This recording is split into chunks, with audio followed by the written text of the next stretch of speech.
Hello, I hope you're having a great day and welcome back to another video.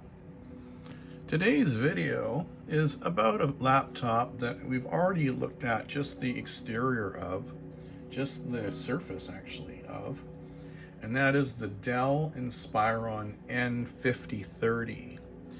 Yeah, this is that one with the funky kind of surface etching.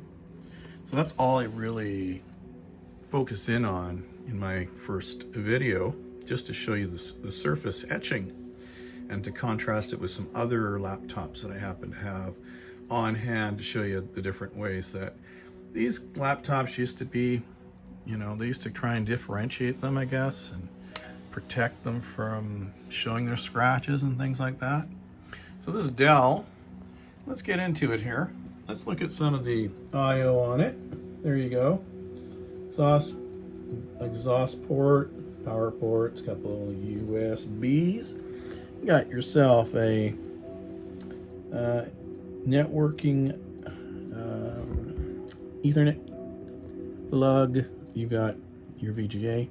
Another USB. That's little indicators going flashing.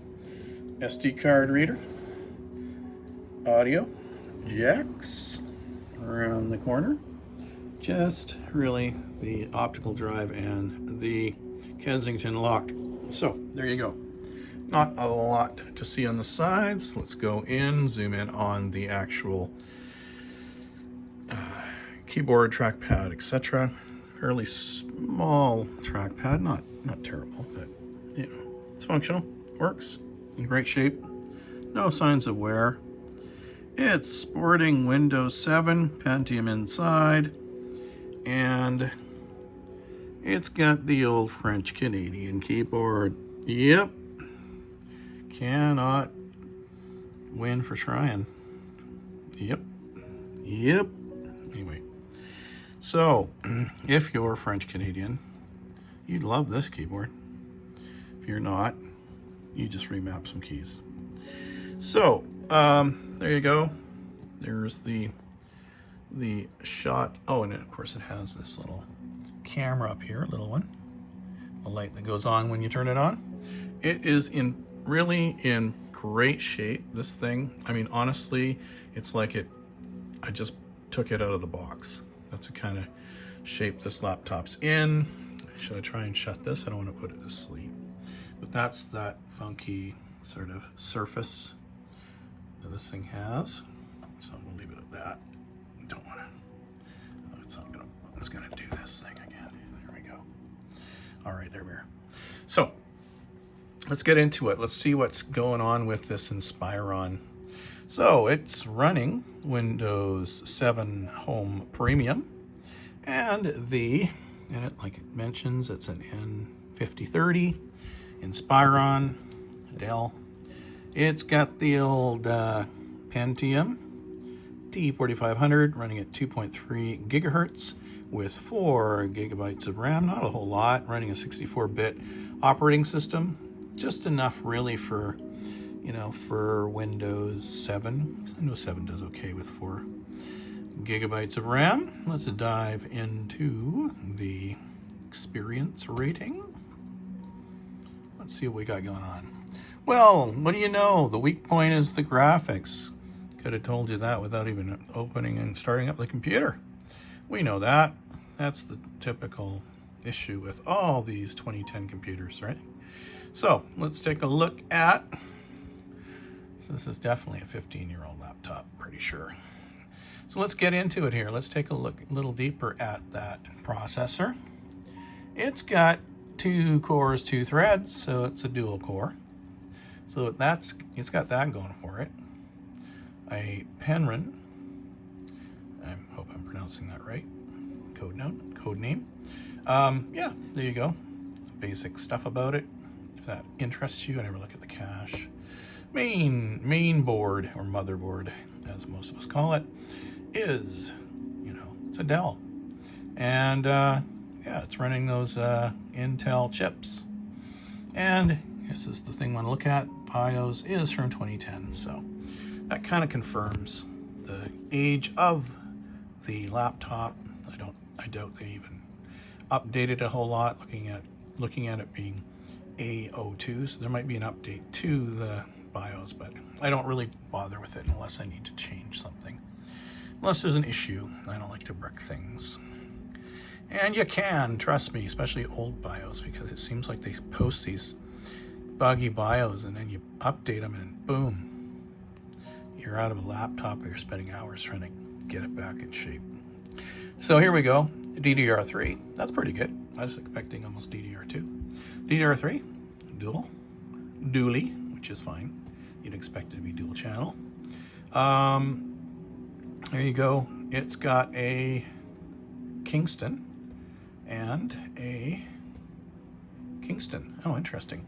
And I think they're both from 2010. Let's take a look at the other one. I switched it. So is this original RAM? Could be. They're both from 2010.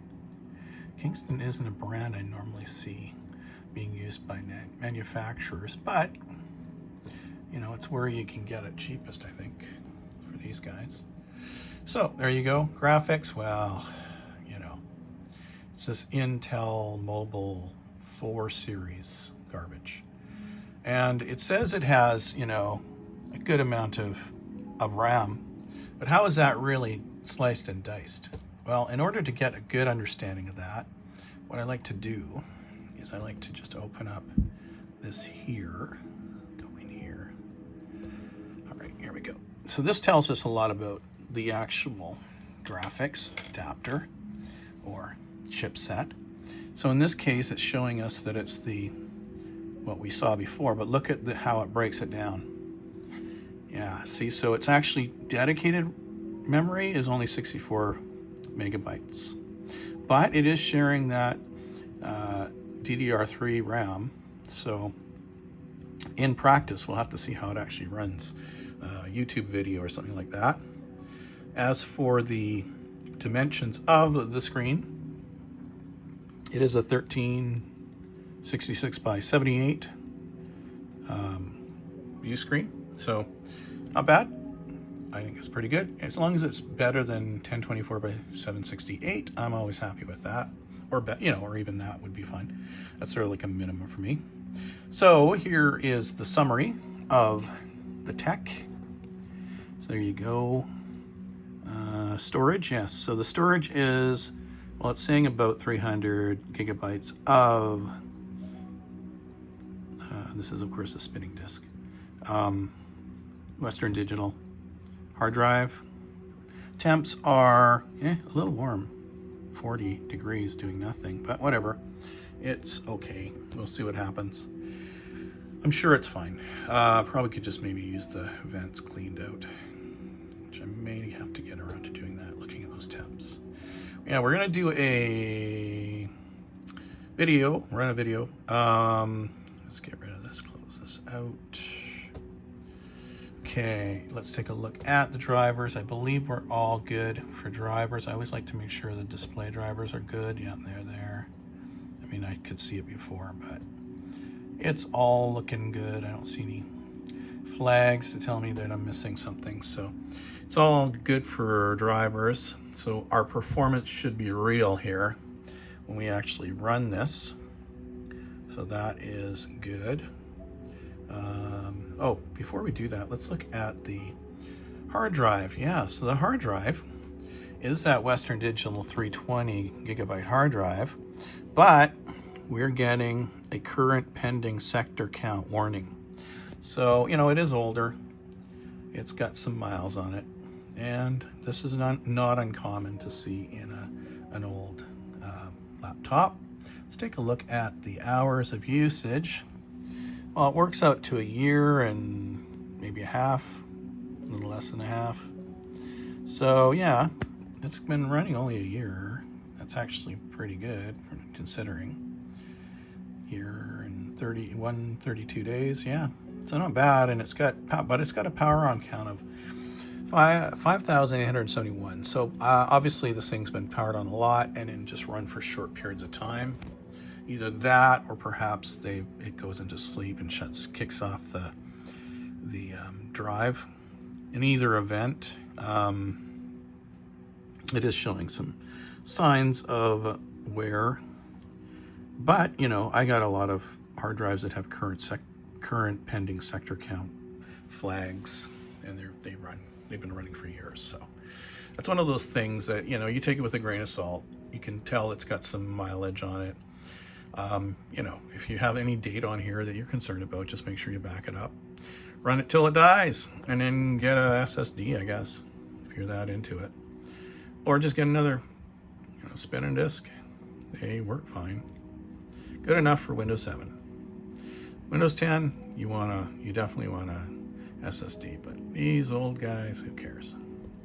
All right, so let's see how it actually runs a video on YouTube. I think it's going to be okay because, you know what, I haven't really tried this. I just had it running a little bit and it seemed to be okay. But I think it's going to be okay because of that shared memory. But we'll see. Let's see. Let's get stats for nerds. Okay, let's go. Let's go. Let's go. However you may manage to get here, welcome to my channel. And we have another video for you. We're dealing with this thrift store laptop that I found. It's about 15 years old, we're saying. And yeah, and I just thought last time we just went through sort of a kind of a bird's eye view of what the actual physicality of the laptop was and some of the few features.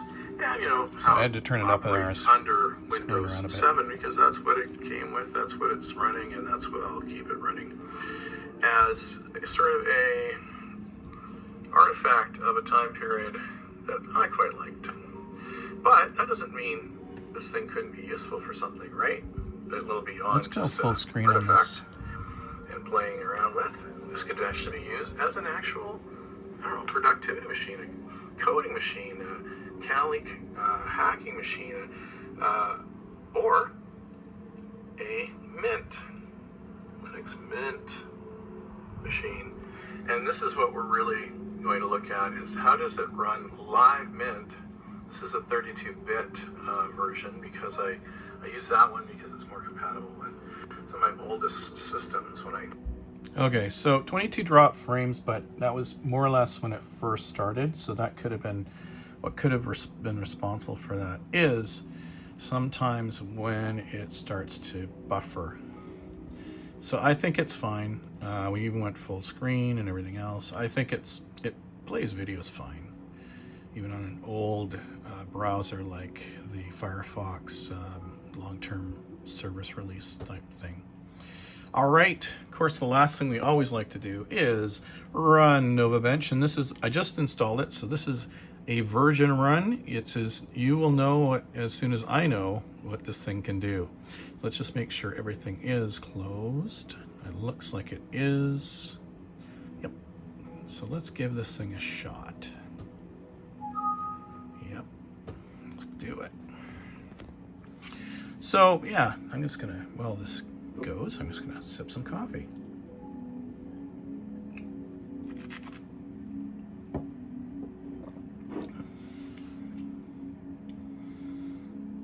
All right.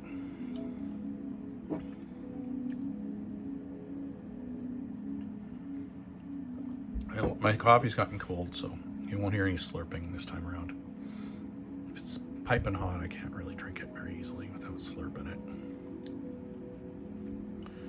All right, so the RAM is transferring. All right, the RAM, this is the final stage. We're gonna see what kind of frame rate we're gonna get. Here we go. And what do we got? Oh yeah, 58, dropping, 59, 60. So yeah, I think, you know, that would do. 50, anything above 50 is pretty good, I think. Not bad anyway. Okay, let's get those results up. All right, so it's going a little low, right? Like, especially considering we just looked at one that was roughly the same age, maybe a year newer. and it scored maybe in the 500 range. So this one's scoring significantly lower, particularly in, you know, the CPU, the RAM. We don't have as much RAM, and yeah, and obviously in the graphics and hardware areas. So overall, just not as good in general compared to that HP we looked at, but it was running, you know, an i3, and you know, maybe a year after this one, so a year can make a big difference. But this one still's fine in that at least it's getting a 54 frame rate. So I think that's actually decent for what you're dealing with here. So, you know, there you go. That's the actual rundown of this laptop in its full glory. And now what I'm going to do is, maybe I'll just shut this here, and you can see that fancy okay looking cover. It's very odd. Well, you know, at certain angles it's really looks quite impressive, even like a kind of a blue tinge to it. But then you kind of another angle, it's like that's nothing really special. Gotta hit the light in the right angle. Anyway, guys, that's it for now. That'll be my video for this one. It's blinking because it's on sleep mode, I think. Yeah, and I think what we should do with this guy is let's try live Linux again. So stay with me. Tune in for my part 2, and we'll see how this thing does with live Linux.